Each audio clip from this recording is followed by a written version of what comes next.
오늘 우리가 함께 읽은 본문 말씀 중심에서 성탄의 진실과 오해라는 제목으로 하나님 말씀 전합니다. 오해라는 말은 잘못된 이해, 뜻을 잘 몰랐다든지 어떤 사건을, 상황을, 사람을 이렇게 잘못 이해하고 하는 것을 오해라 그럽니다. 오해를 하면은 오해한 사람도 불행합니다. 사실을 사실대로 알지 못하고 오해하고 있기 때문에 오해를 받는 사람도 매우 힘들고 괴롭습니다. 사실은 그렇지 않는데 사람들이 나를 오해하고 있을 때, 그 사건이 그런 사건이 아니었는데 앞면만 보고 숨겨져 있는 깊은 뜻을 모르고 나타난 것만 가지고 또 누구 말 한마디 듣고 오해를 하게 될 때 얼마나 많은 사람에게 불행과 아픔을 가져다 주는지 몰라요. 요즘 같은 시대는 SNS라는 게 예전에 없던 그런 소셜 네트워크가 있다 보니까 이 젊은 사람들이든 연세가 드신 분들이든 그 SNS를 통해서 자기들의 의견을 표현하게 돼 있단 말이에요. 그죠? 예쁘면 예쁘다, 미우면 밉다, 뭐 이렇게 표현하죠. 좋으면 좋다, 싫으면 싫다. 그런데 오해해서 악플을 다는 사람들이 있어요. 악플러라 그러죠. 그 악플을 달아놓으면 그것 때문에 그것을 읽는 당사자가 안 보면 다행인데 그걸 보고 듣고 할 때에 굉장한 상처를 받습니다. 심약한 사람들은 죽음까지 생각하게 됩니다. 실제로 그런 일들이 또 우리 주변에서 있었습니다. 그래서 이 오해하게 되면 정말 너무나 불행한 삶을 평생 살게 되는 거예요. 작품 중에서도 이런 부조화 현상, 이런 오해의 현상을 기록한 그런 유명한 작품들이 있지 않습니까? 가령 셰익스피어의 4대 비극 중에 여러분 다 읽어보셔서 아시는 분은 오델로 같은 그런 내용은 정말 오해에 의한 비극이 일어난 것입니다. 그 오델로라고 하는 이탈리아의 장군, 흑인 장군이 자기 부인, 그 정숙하고 정말 순결한 그 부인 데스데모네를 사랑해서 결혼했는데 그걸 질투한 마부가 두 사람 사이를 이간질하려고 그 장군의 부관이었던 카시오가 당신의 부인하고 연모해서 이렇게 지낸다는 것을 오델로에게 간접적으로 이간질을 했던 것입니다. 오델로는 전혀 눈치채지 못하고 이게 이간질인지를 몰랐던 거예요. 그리고는 너무 분해서 자기의 그 사랑했던 아내였던 데스데모네를 목졸라서 죽이지 않습니까?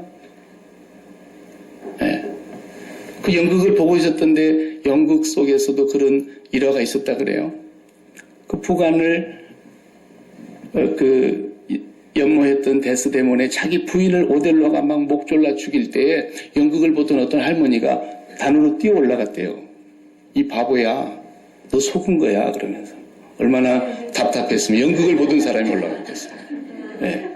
그래서 나중에 알고 보니까 자기가 오해했던 거예요. 그래서 결국은 너무너무 마음의 가책을 받아서 자기가 자기 스스로 목숨을 또 저버리게 되고 불행으로 끝난 거예요. 오해라고 하는 것이 그렇게 무서운 걸 낳게 됩니다. 또 전에도 한번 소개했지만 알베르토 까미 같은 사람이 쓴 그 오해라고 하는 소설도 그것을 잘 설명해 주고 있어요.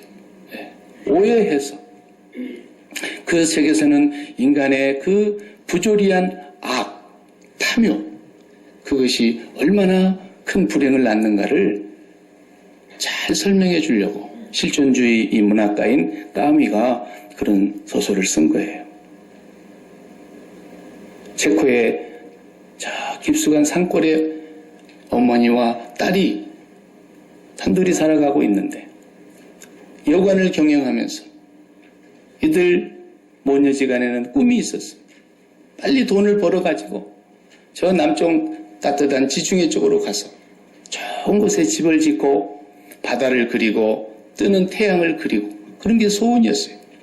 그래서 열심히 거기서 돈을 모으는데 그게 쉽게 안 벌리니까 돈을 빨리 벌려고 모녀가 악한 계획을 꾸미지 않습니까?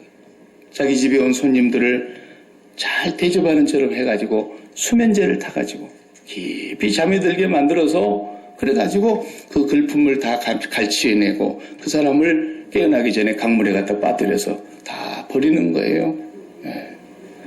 이 사람은 그 꿈과 함께 빨리 돈을 벌어서 저 남쪽 지중해 해안에 아름다운 정원 같은 곳을 사가지고 거기서 집에서 살고 싶어하는 꿈이 있었다.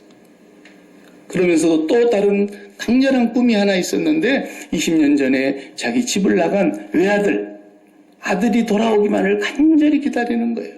어머니가. 그리고 이 여동생이. 그런데 어느 날 또 자기 여관집에 손님이 찾아왔어요.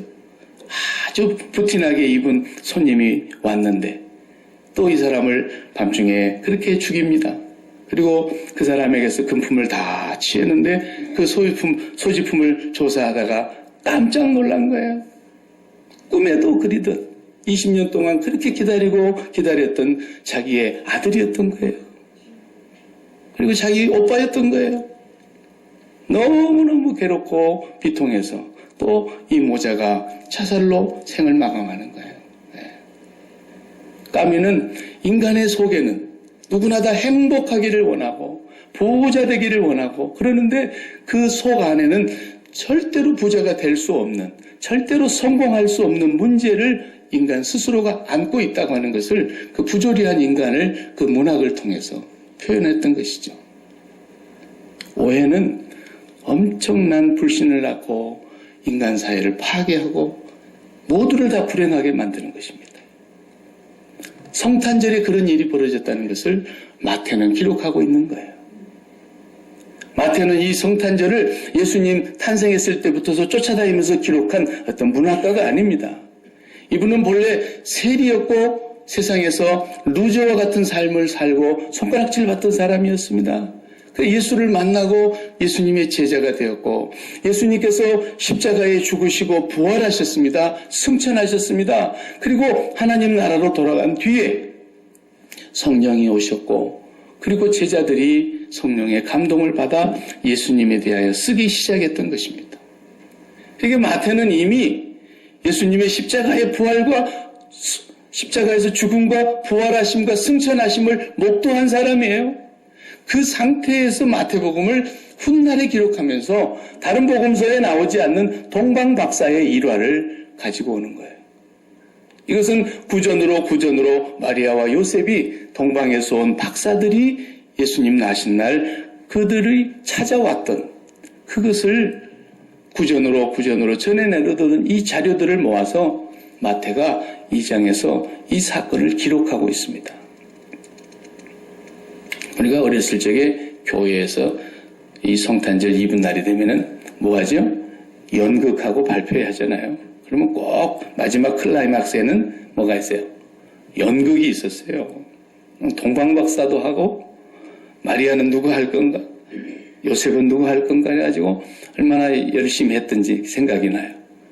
동방박사가 본래 전설에 따르면 4사람이었는데 한 사람은 약속 장소에 아주 여러 가지 사건 때문에 나오지를 못해가지고 3사람만 왔다 갔고 나중에 4번째 박사는 얄타반이라는 박사였다나 어쩐다나 그래가지고 이 박사가 계속해서 예수님을 찾으려고 헤매었는데 그만 자기가 준비한 그 보물을 불쌍한 사람 만나서 다 줘버리고 또 노예로 팔려가는 어떤 사람을 구원해내기 위해서 또 그 선물을 써버리고 그래가지고 빈털터리가 됐는데 천신만고 끝에 예수님을 찾아왔더니 벌써 예수님은 십자가에 돌아가시더라는 거예요. 네. 우리 어렸을 적에 동방박사 4사람에 대한 얘기를 연극을 하면서 정말 클라이막스가 얼마나 감동이 넘치는지 몰라요. 근데 이 동방박사 얘기를 들으면 참 우리가 여기에서 엄청난 성탄의 진실과 오해를 마태가 기록하고 있는 거예요. 두 부류가 나오지 않습니까? 동방에서 온 박사들이 말구 위에 누워 계신 예수님 앞에 와서 황금과 유향과 몰약을 예물로 드리며 경배를 하고 있는 장면과 그 나라의 지금 당대의 왕이 되어 있던 헤롯 왕을 중심으로 해서 그 부하들과 그리고 헤롯이 동방 박사가 궁궐에 찾아와서 유대인의 왕이 어디 나셨습니까? 이 말 한마디 하니까 헤롯이 그냥 미쳐버릴 정도로 놀랐어요. 너무너무 당황한 거예요. 왕이 자기인데 유대인의 왕이 태어났다고 외국의 사절단이 왔으니 말이죠. 그래서 서기관들과 바리새인들, 율법학자들을 다 불러 모았습니다. 당신네 나라에 왕이 온다고 하면 어디서 오게 됩니까? 물었더니 그 똑똑한 도를 통하신 율법학자들, 서기관들, 제사장들이 답변을 해줬죠. 미가서 5장 2절의 말씀대로 주께서 베들레헴 에브라다야 너는 유다 고을 중에 아주 조그마한 마을이지만 작지 아니하도다. 왜? 우리 이스라엘을 다스릴 자가 네 고을에서 우리에게로 나오시기 때문이다. 라는 그 미가 선지자의 예언을 척 들이대면서 베들레헴입니다. 이렇게 헤롯 왕에게 가르쳐줬다. 그랬는데 아무도 경배드린 사람이 없어요. 아는 사람도 들은 사람도 그 유대인의 왕이 나셨다고 경배드리러 간 흔적이 없습니다. 마태는 이 두 그림을 통해서 멀리 이방 땅에 있는 동방의 박사들이 학자들에 의하면 이 박사들은 천체 별을 보면서 땅의 징조를 알아내는 하늘의 별들의 징조가 땅에 있는 사건들을 설명해내는 그것을 연구하는 사람들이었다는 거죠. 네.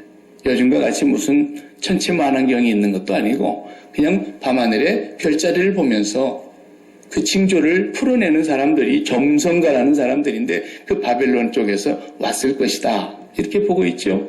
그 점성가들 그들을 동방에서 온 박사라 이렇게 얘기하고 있어요. 이들이 와서 예수님을 맞이하는데 세상에 이 땅에서 그렇게 기다리고 있었던 이 사람들은 참말로 메시아를 기다린 사람들입니다. 아브라함에게 약속했기 때문에 그리고 그 많은 선지자들에게 성경에 약 1500년 동안 예수님 오시기까지 그 많은 성경의 예언자들을 통해서 예수님 오심을 약속했단 말이에요. 재확인해 줬다 이 말이에요. 그런데 그렇게 기다렸던 그러면서 이제 우리가 보면 아브라함에게서 말라기까지가 한 1500년 됩니다. 그리고 나서 말라기가 430년 BC에 쓰여졌으니까 예수님 탄생하실 때까지 430년간은 선지자가 더 이상 오시지 않았어요. 세례 요한이 나타나기까지는. 그러니까 그 오랜 세월 동안 선지자도 없고 메시아가 오신다는 소식을 전해준 사람들은 없었지만 그 1500년 동안 기다려오던 그 간절한 기다림을 그들은 진정으로 고대하고 있었어요. 그러니까 그 사람들은 유대인의 왕이 왔다는 소리를 들었어도 한 사람도 거기 궁금해서 가본 사람도 없어요. 아니 베들레헴에서 뭐 신통한 게 나겠느냐 이리 생각했던 거겠죠. 그리고 동방에서 왔다 그러니까 저 사람들이 뭘 알겠냐. 우리가 이렇게 성경의 박사들인데 동방에서 별 박사들이 왔다는데 우리는 그 사람들 말한 거 다 헛소리다. 자기들이 성경을 그렇게 알고 있으면서도 예수님을 경배하러 가지는 않았어요. 이 참담한 모습을 이제 마태가 그려내고 있는 거예요. 동방의 박사들이 하늘을 연구한 사람들인데 그 하늘이라고 하는 건 오늘 우리가 말하는 천국은 아니지만 그들은 땅의 일에 관심이 많은 사람들이 아니었고 항상 하늘을 쳐다보는 사람들이에요. 낮이나 밤이나 하늘에 무슨 징조가 있는가를 연구하는 사람들이다 이거예요. 땅에 마음이 붙어있는 사람들이 아니었어요. 그럼을 통해서 하늘의 징조를 보고서야 땅의 일을 해석해내는 그런 사람들이었기 때문에 어느 날 그들이 바라다 보던 그 하늘에 나타난 별들로 인해서 그 한 별이 예수님 나신 징조를 보여주었던 것입니다. 이 땅에 왕이 태어난 것에 대한 징조를 보여주었다는 것이죠. 하늘을 보고 있었기 때문에. 근데 이 유대 땅에 있는 서기관, 율법학자들, 제사장들은 이 사람들은 하늘을 쳐다보는 사람들이 아니에요. 이 사람들은 맨 땅만 쳐다보고 있는 사람들이에요. 그걸 뭘로 알 수 있어요? 예수님을 십자가에 못 박아 죽인 걸 보면 알 수 있어요. 예수님이 오셔서 이 땅에서 뭔가 그들의 요구를 다 들어줬다면 절대로 죽일 리가 없어요. 예수님께서 이 땅에 오셔서 하시는 말씀 한마디 한마디가 그들의 귀에는 거슬리는 거예요. 땅을 버리게 하고 땅과의 인연을 끊게 하고 계속해서 위로 하나님께로 향하는 그 마음을 계속해서 가져야 된다는 것을 예수님께서 말씀하시니까 그들은 그 예수님에 대한 관심이 없었던 거예요. 오해를 해도 심각한 오해를 한 거죠. 그러니까 예수님을 죽이는 데까지 가고 자기들도 아브라함의 후손이라고 자신있게 말했지만 결국은 다 저주받았어요. 그 오해가 그 저주를 낳은 거죠.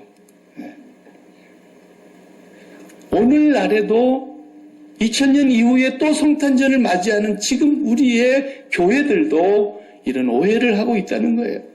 오해를 해요. 예수님께서 오신 이유가 이 땅의 일에 관심이 있어서 오신 줄로 사람들이 착각하는 거예요. 그래서 예수님을 찾는 모든 사람들의 마음속에는 항상 예수님 때문에 땅의 일, 땅의 문제, 땅의 사건에 관심을 가지고 이 땅의 일을 해결하려고 하는 그런 부류들이 예수님을 찾아오지만 아무리 그분을 찾아도 만날 수는 없어요. 예수님을 만날 수 있는 사람은 하늘에 관심이 있어야 돼요. 마음이 하나님 나라에 관심이 있는 사람이 예수님 만나는 거예요. 동방 박사들이 비록 그것이 천국은 아니었을지라도 하늘을 바라보고 사는 사람들이었기 때문에 땅의 징조를 알아낸 것처럼 오늘 우리 예수 믿는 사람들이라고 하는 그리스도인들이 진정으로 이 성탄에 오신 예수 그리스도를 만나려고 하면 땅에 관심 있는 사람은 안 만나주시는 분이세요. 절대로 안 만나요. 자기가 아무리 만나려고 해도 만날 수가 없는 거예요. 길이 엇갈렸기 때문에. 그래서 우리가 그 예수님을 오해하면 안 된다는 거죠. 그분은 정말로 땅의 문제를 해결하기 위해서 오신 분 아닙니다. 왜 오셨습니까? 땅의 문제에서 마음을 떼라고 오신 거예요. 그분은 그 제자들이 감람산에서 이제 주님이 마지막 사명을 선포하고 승천하시기 직전까지도 사도행전 1장 6절을 보면 뭐라 그랬어요? 선생님, 주님, 이제 이스라엘 나라를 독립시킬 때가 지금입니까? 이랬더니 오직 땅의 문제만 관심을 갖는 거예요. 때와 기한은 아버지께서 자기 권한에 두신 것이니까 니들이 알 바가 아니다. 우리 비즈니스가 아니라는 거예요. 땅의 일은 하늘에서 그 뜻이 온전하게 이루어진 것처럼 하나님의 하늘의 완전한 계획이 성취되어 있는 것처럼 그 언약이 땅에서 이루어질 테니까 땅의 역사는 하나님이 써나가신다는 거예요. 누구를 통해서? 하늘을 바라보는 사람들을 통해서.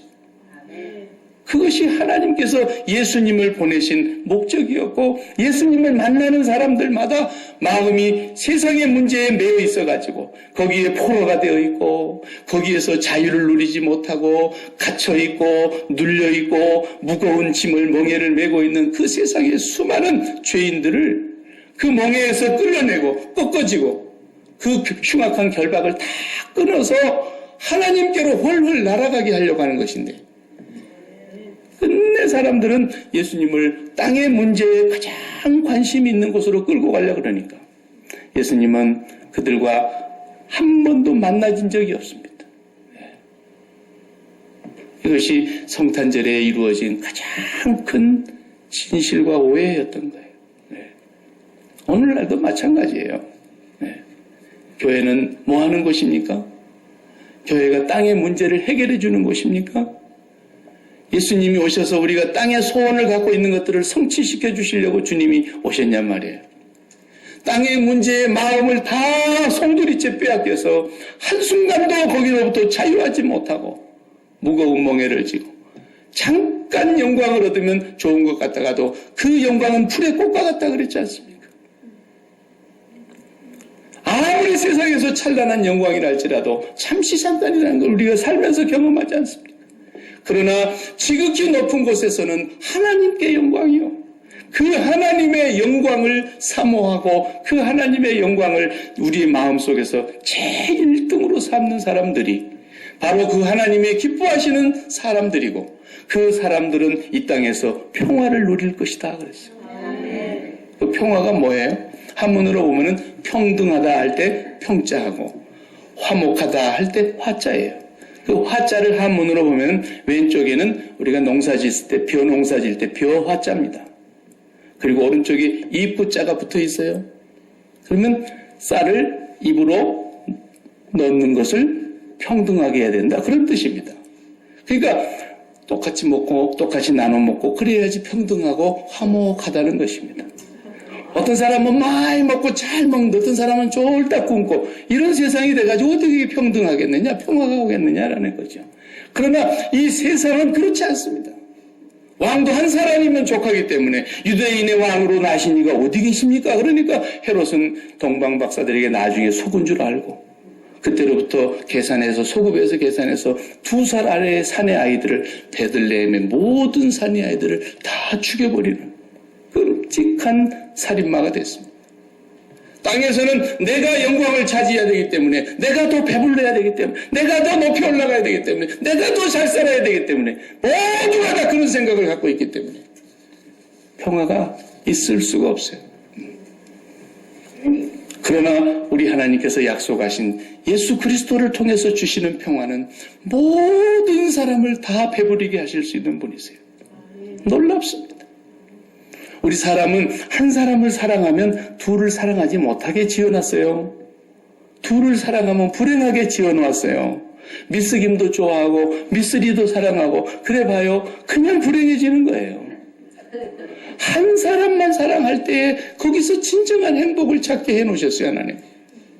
그렇기 때문에 우리는 그 한 사람으로 그냥 배가 부르게 되어 있는 거예요. 다른 것으로 이곳저곳에서 배부르려고 하는 사람들 다 불행하잖아요.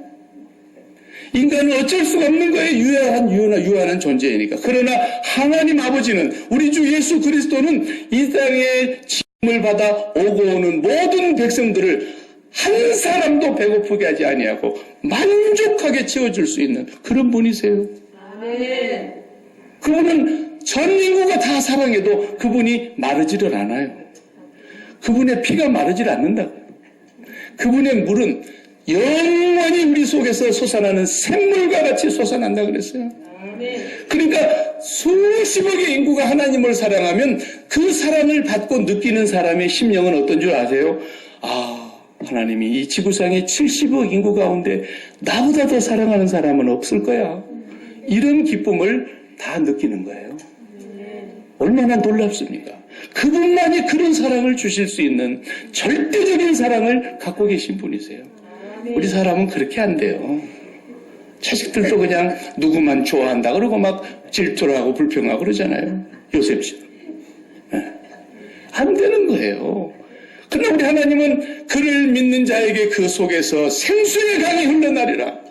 그분을 믿는 사람들 중에 그분의 사랑을 경험한 사람들 중에 만족하지 않은 사람이 한 명도 없어요. 우리가 그분을 다 사랑을 빨아먹었다고 해도 그분은 마르지가 않아요.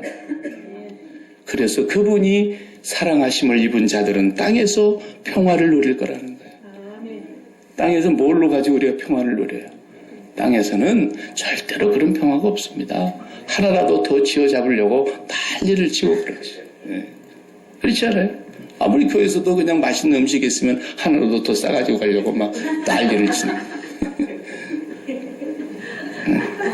그러지 마요, 정말 놀 때. 어쨌거나 정말 우리는 하나님으로 배가 불러야지 이 세상의 것 가지고는 절대로 배 안 불러요. 절대로 배 안 불러요. 그러니까 세상 것 가지고 속상해하지 마세요. 속상하는 거 아니에요, 그런 걸로. 자식으로 배불러요? 맨수가 안 되면 다행이에요. 너무 그렇게 제가 그랬잖아요. 2살까지 본전 다 뽑아 먹었는데 뭘 더 뽑아 먹으려고 그래요. 아무것도 우리를 배부르게 해줄 것이 세상에는 없습니다. 우리는 하나님으로만 배부르기 위해서 날마다 하나님을 바라다보는 독수리와 같이 하늘로 창공을 솟는 그런 힘이 여호와를 앙망하는 자에게 주신다 그랬잖아요. 그런데 사람들이 이 성탄절에 오신 분이 땅의 문제를 해결해 준 줄로 왔기 때문에 진정으로 오셨던 그날에 아무도 경배하지 않았다는 거예요. 그것이 오늘날의 교회의 허실이라고 하는 거죠. 지금의 교회도 누구를 경배하느냐? 땅에서 잘되게 해주는 그분을 경배하려고 몸부림을 치고 있는 사람들이 교회 안에도 얼마나 많은지 몰라요. 이 땅의 문제는 오직 100% 그분의 비즈니스예요. 그래서 그분이 부하게 하실 분을 부하게 하고 가난하게 하실 분을 가난하게 하고 높이실 분을 높이고 낮추실 분을 낮추시고 그분이 살게도 하고 죽기도 하고 흥하게도 하고 망하게도 하고 100% 그분의 비즈니스예요. 우리 뜻대로 안 됩니다. 그래서 사도 바울이 얘기했잖아요. 하나님 어느 날 나를 보니까 비천에 처하기도 하시는데 끼니도 못 먹게 해주시더라는 거예요. 그래도 내가 수날을 여러 날을 굶었다. 고린도후서 11장에 썼지 않습니까? 하나님은 내가 전도를 하는데 내 동족들에게 수없이 매를 맞게 했고 40에 하나 감한 매를 5번씩이나 끌려가서 맞았다. 일주일은 배가 파손돼가지고 그 추운 겨울 바다에서 둥둥둥둥 떠다니면서 일주일을 지냈고 해가 뜨지 아니하는 캄캄한 밤을 바다에서 지새는 날이 얼마나 많았냐. 거기다가 고칠 수 없는 병까지 하나님이 나한테 주어서 이 병 좀 고쳐달라 그러는데도 바울아 네가 받은 은혜는 이제 그만하면 족한 줄로 알아라. 그러면서 그 병도 안 고쳐주셨다. 그래서 나는 풍부에 처할 줄도 알았고 비천에 처할 줄도 알았고 공평에 처할 줄도 알았고 배부름에 처할 줄도 알았고 감옥에 갇힐 때조차도 세상 사람들은 실패했다고 좋아했지만 나는 감옥에 갇힌 그것이 오히려 복음의 진보를 나타내는 것을 나는 보았다. 비즈니스는 하나님 비즈니스예요. 이 땅의 모든 일들은 하나님 것이고 하나님의 소관이고 우리는 하나님이 무엇을 주시든지 이 땅의 것으로 배부르려고 하는 사람들이 아니라 이미 우리를 찾아오신 예수 그리스도로 배부른 사람이 되어서 그 배부름이 이 땅에 나타날 때 하나님의 뜻이 실현되고 하나님의 목적이 달성되고 그러는 것이다. 이 성탄절의 참 뜻을 오해하기 때문에 오늘 또 이 세상의 사람들이 이 성탄절을 또 우리 주님 오신 것을 매번 땅의 문제만 가지고 씨름을 하고 앉아 있으니 평생 교회를 다녀도 예수를 못 만나고 죽은 사람이 있어요. 이 오해가 이 불행을 낳는 거예요. 이 오해가 이 저주를 낳는 거예요. 얼마나 비참합니까? 이 예수 그리스도를 진실로 나의 하나님, 나의 주님으로 만나려고 한다면 우리는 그분의 십자가를 바라다 보면서 이 세상에 대해서 죽고 하나님께 눈이 열려야 하나님을 바라다 봐야 우리가 그분을 만나게 되는 거예요. 그분을 진정으로 만나는 자는 더 이상 부족함이 없다고 고백하잖아요.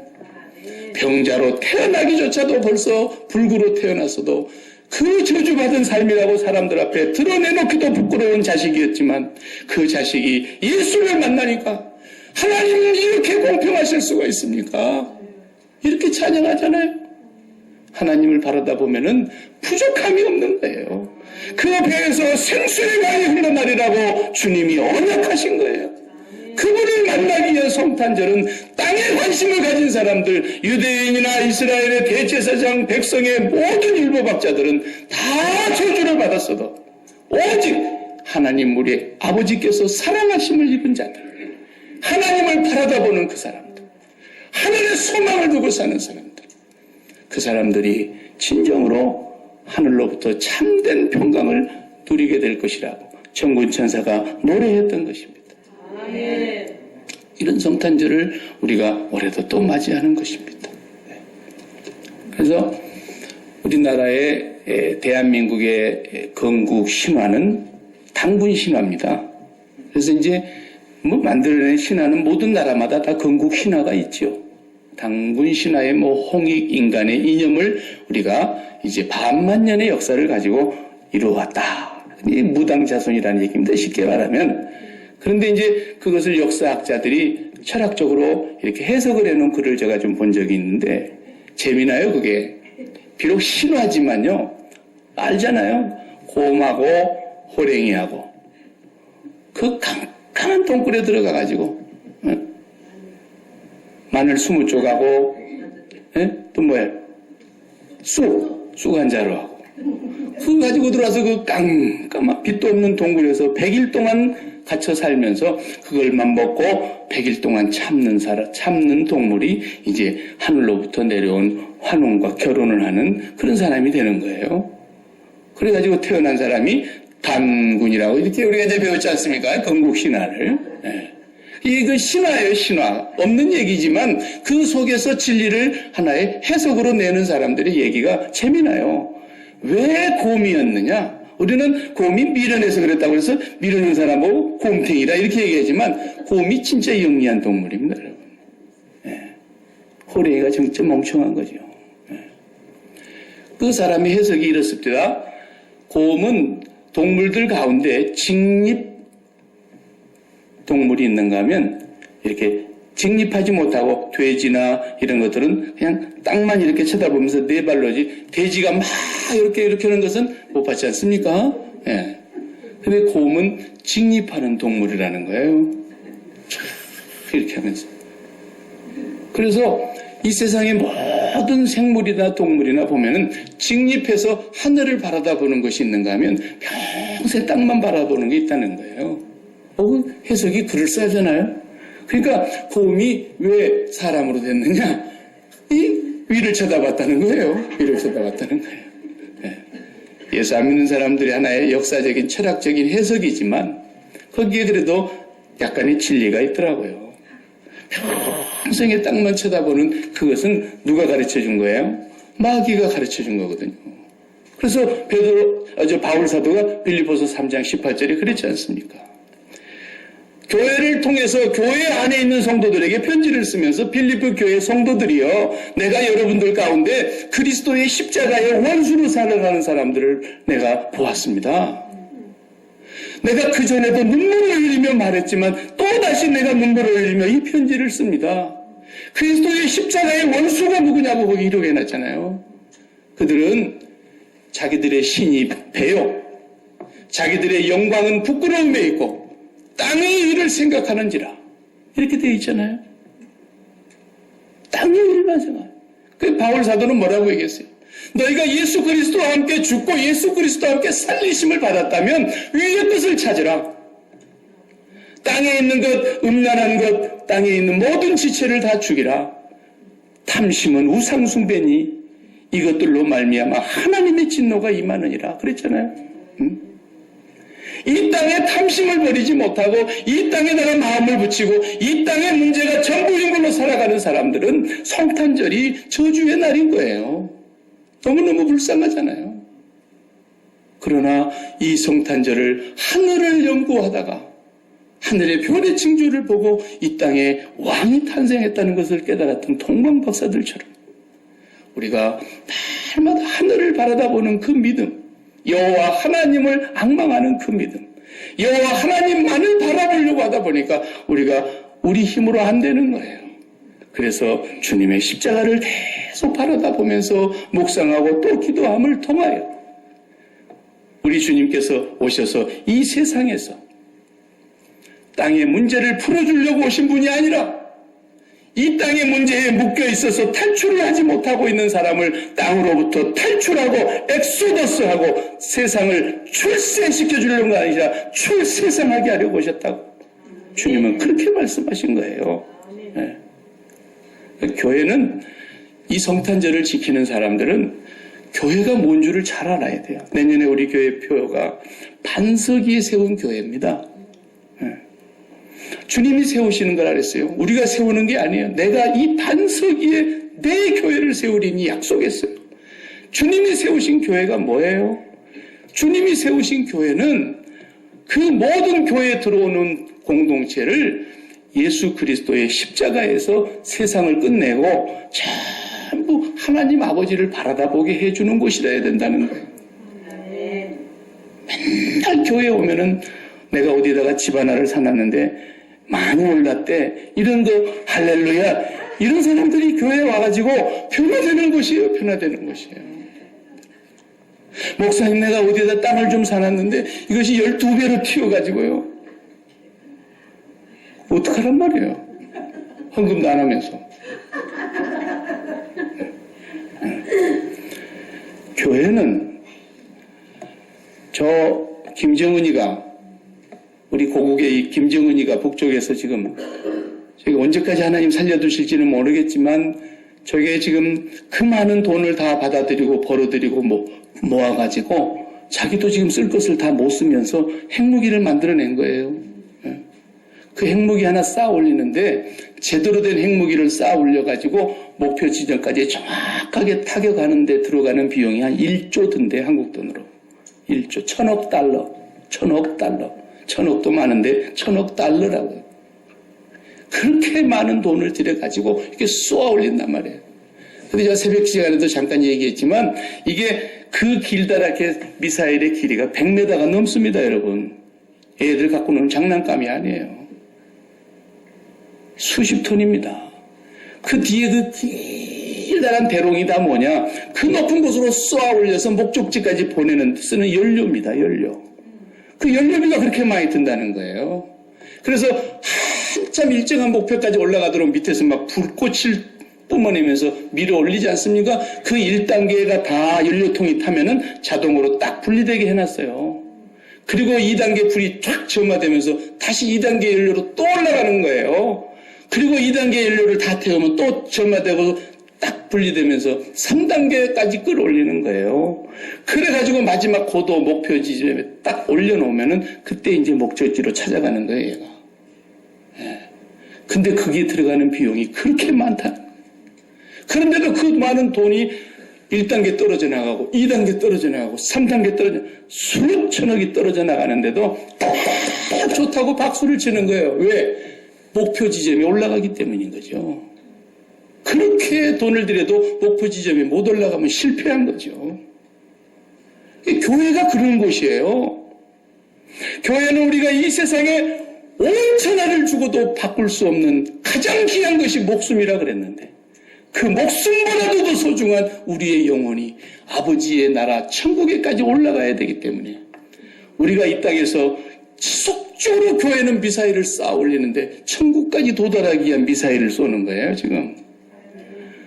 그러니까 아무리 돈이 많이 들어도 우리는 그 길을 못 가지 않습니까? 돈으로도 못 가요 했잖아요, 우리가. 힘써도 안 되고 참아도 안 되고 울어도 안 되고 별짓을 다 해도 우리 힘으로는 거기를 못 쏘아 올리지만 온 천하를 주고도 바꿀 수도 없고 온 우주보다도 더 크신 하나님의 아들 독생자께서 탄생하셔서 그분의 십자가에 흘리신 피와 그 보혈의 능력이 그 값이 우리를 아버지의 보좌까지 쏘아 올리기 위해서 내려오신 분이란 말이죠. 성탄절에 오신 그분은 오해하시면 안 돼요. 이 땅에서 무슨 자식 성공이나 시켜가지고 출세하고 남들이 못 갖는 것이나 더 많이 가져가지고 내가 성취했다는 자기 실현을 자랑하고 그런 것을 위해서 주님을 찾고 구하는 사람들은 평생에 주님을 만나지 못하다가 너무너무 불쌍하게 인생을 끝내는 것입니다. 교회는 그런 사람들을 불러다가 세상과 끊어지게 하고 그 마음을 하나님께 올려드리는 천국 미사일 발사대가 바로 교회인 거예요. 교회. 이 교회가 그런 사명을 감당하는 반석 위에 세워지는 교회. 성탄절에 우리는 이 참뜻을 오해해서는 안 되겠습니다. 기도하십시다.